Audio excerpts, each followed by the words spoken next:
बुजुर्गों का ज्ञान हमें परेशानियों से बचा सकता है, लेकिन एक राजा को बूढ़े पसंद नहीं थे। उसने मंत्री को आदेश दिया कि राज्य के सभी बूढ़ों को मृत्युदंड दे दिया जाए।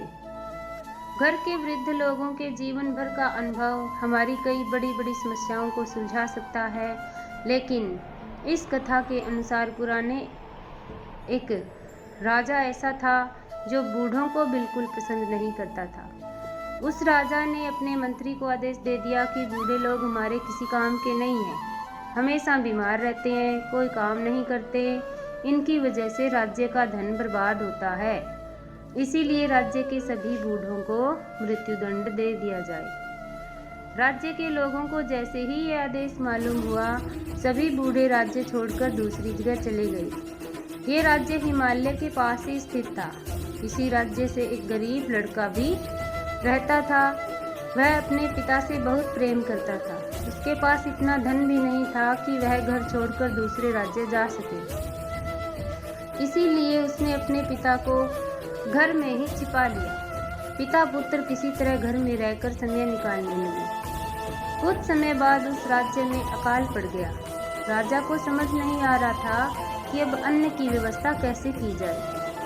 उन दिनों भीषण गर्मी भी पड़ रही थी। गरीब लड़के ने अपने बूढ़े पिता से अकाल से निपटने का उपाय पूछा। उसके पिता ने कहा कि राज्य से कुछ ही दूर हिमालय स्थित है। गर्मी से हिमालय की बर्फ पिघलने लगेगी और वह पानी उस राज्य की ओर बहता हुआ आएगा। वह पानी यहाँ आए इससे पहले तुम एक काम करो, राज्य के मार्ग पर दोनों तरफ हल चला दो। उस लड़के ने पिता की बात मानकर अपने साथियों को ये बात बताई, लेकिन किसी ने उसकी बात पर भरोसा नहीं किया। तब लड़के ने अकेले ही रास्ते पर दोनों तरफ हल चला दिया। कुछ ही दिनों के बाद गर्मी बढ़ने से हिमालय का पानी राज्य के रास्ते पर आने लगा। कुछ सप्ताह बाद ही राज्य की सड़कों पर दोनों ओर अनाज के पौधे उगाए। जब ये बात राजा को मालूम हुई तो उस गरीब लड़के को दरबार में बुलवाया गया। राजा ने लड़के से पूछा कि ये अनाज उगाने का ये तरीका तुम्हें किसने बताया? लड़के ने कहा कि महाराज, ये उपाय मेरे पिता ने बताया था।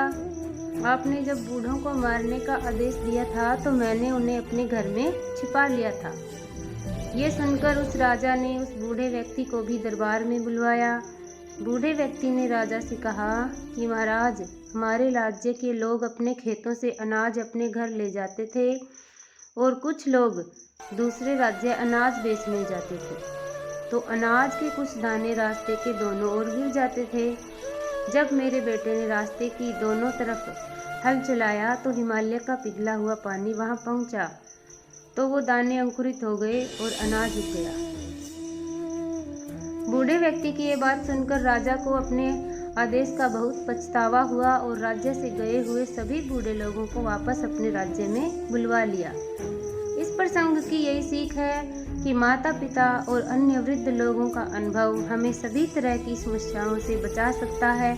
इनका हर हाल में सम्मान करना चाहिए। खुश रहें, प्रसन्न रहें, आपका दिन शुभ हो। धन्यवाद।